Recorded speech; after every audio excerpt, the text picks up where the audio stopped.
అండి, welcome back to rupees kitchen. ఈరోజు మన కిచెన్లో పెసర దాల్ అండి.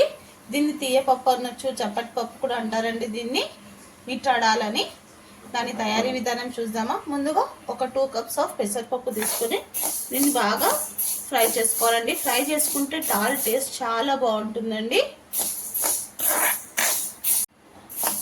ఒక 10 మినిట్స్ తర్వాత గ్యాస్ ఆఫ్ చేసేయాలండి. ఇలా మంచిగా గోల్డెన్ బ్రౌన్ వచ్చే వరకు మనం ఫ్రై చేసుకోవాలి. సిమ్లో పెట్టుకొని ఫ్రై చేసుకోవాలండి. పెసరపప్పు కదా, తొందరగా మాడిపోతుంది. సో సిమ్లో పెట్టుకొని ఫ్రై చేసుకోవాలి. దీన్ని ఒక గంట పాటు నానబెట్టేసుకోవాలండి. ఇలా ఒక డేక్షలో తీసేసుకొని పెసరపప్పు వాటర్ వేసేసుకొని మంచిగా కడిగేసుకోవాలండి. ఒక 2 సార్లు కడిగేసి నానబెట్టేసుకోవాలి ఒక గంట పాటు. ఒక గంట పప్పు నానిందండి. ఇప్పుడు మనం పప్పు మునిగేంత వరకు వాటర్ వేసుకోవాలి. మనం ఇది డేక్షలోనే చేయొచ్చు, కుక్కర్లోనూ చేయొచ్చు. కానీ డేక్షలో చేస్తే మంచిగా త్వరగా కుక్ అవుతుంది, మంచిగా టేస్టీగా ఉంటుంది. టమాటాలు 3 అండి, పచ్చిమిర్చి ఒక 8 కొంచెం కొత్తిమీర.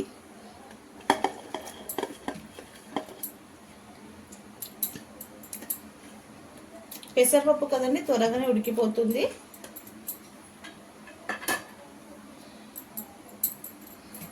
దీంట్లోనే 1 స్పూన్ ఆయిల్ వేసుకోవాలండి.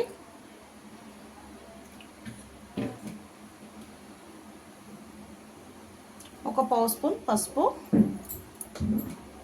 కొంచెం అల్లం వెల్లుల్లి పేస్ట్,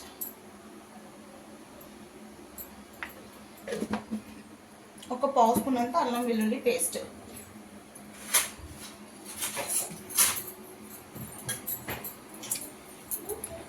వేసి ఒకసారి మొత్తం కలిపేసేసుకోవాలి. మూత పెట్టేసి కుక్ చేసుకుందామండి. మూత పెట్టుకుంటే ఇంకా త్వరగా కుక్ అయిపోతుంది. ఇది ఒక 15 మినిట్స్ తర్వాత అండి. చూడండి, పప్పు కూడా బాగా ఉడికిపోయింది. టమాటాలు, పప్పు, పచ్చిమిర్చి, కొత్తిమీర అంతా మంచిగా ఉడికిపోయింది. పప్పులో 1 స్పూన్ ఆయిల్ వేసుకొని ఉడికిస్తే చాలా త్వరగా ఉడుకుతుందండి. ఇది ఒక టిప్ అండి.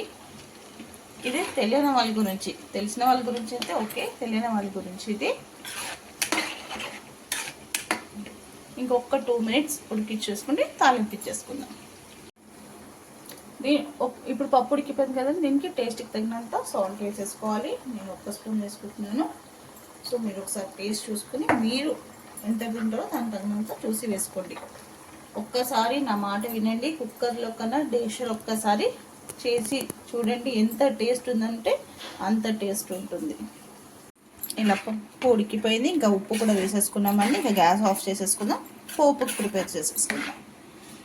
ఇది పెసరపప్పు కదండి, కొంచెం ఇట్లనే గట్టిగా ఉంటే బాగుంటుంది. కొంచెం మీకు నీళ్ళగా కావాలంటే వాటర్ యాడ్ చేయొచ్చు. ఈ కన్సిస్టెన్సీ కరెక్ట్గా ఉంటుందండి. ఎందుకంటే పెసరపప్పు చల్లగా అయితే మళ్ళీ దగ్గరకు అవుతుంది పప్పు. సో ఇది కరెక్ట్గా ఉంది. ఇప్పుడు మనం గ్యాస్ నుంచి దింపేద్దాం.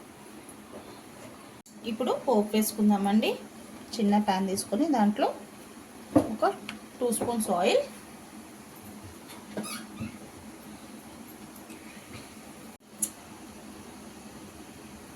ఇప్పుడు పోపు వేసుకుందామండి.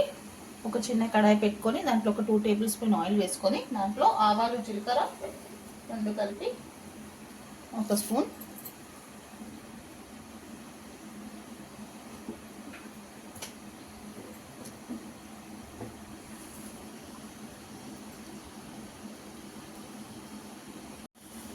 ఇలా ఆవాలు, జీలకర్ర ఫ్రై అవుతుందండి. సో దీంట్లో 4 ఎండుమిరపకాయలు తుంచి వేసుకోవాలి.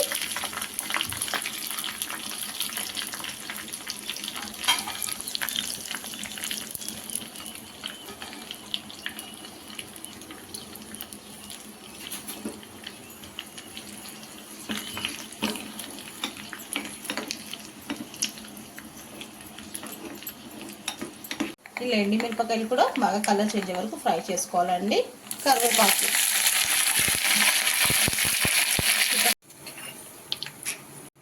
ఇప్పుడు పోపు వేసేసుకున్నామండి.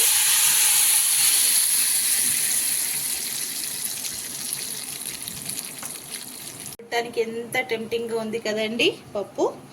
ఏ రెసిపీ అయినా లవ్తో, కేర్తో చేసే సింపుల్ రెసిపీ కూడా సూపర్ రెసిపీ అవుతుందండి. అయిపోయిందండి. లాస్ట్కి కొంచెం కొత్తిమీర వేసేసి ఒక్కసారి ఇలా మిక్స్ చేసేసుకుంటే మనం వేడిగా పప్పు రెడీ అయిపోయిందండి. మిఠా దాల్ పెసరపప్పుతో చాలా బాగుంటుందండి.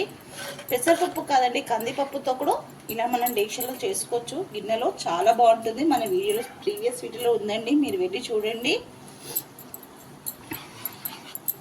వేడి అన్నంలో కొంచెం నెయ్యి వేసుకొని పప్పు వేసుకొని కలుపుకొని తింటే చాలా అంటే చాలా బాగుంటుందండి.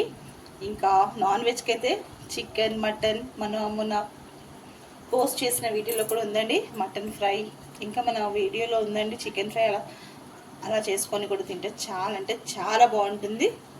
మీరు కూడా ఒకసారి ట్రై చేయండి. ఇంకెందుకండి లేట్, నచ్చితే మీరు కూడా ఈ రెసిపీని ట్రై చేయండి. కొత్తగా ఎవరైనా మన ఛానల్ని చూస్తే సబ్స్క్రైబ్ చేసుకోండి, లైక్ చేయండి, షేర్ చేయండి మీ ఫ్రెండ్స్ అండ్ ఫ్యామిలీతో. చూస్తున్నారండి, ప్లీజ్ లైక్ చేయండి. మీ రూపీస్ కిచెన్.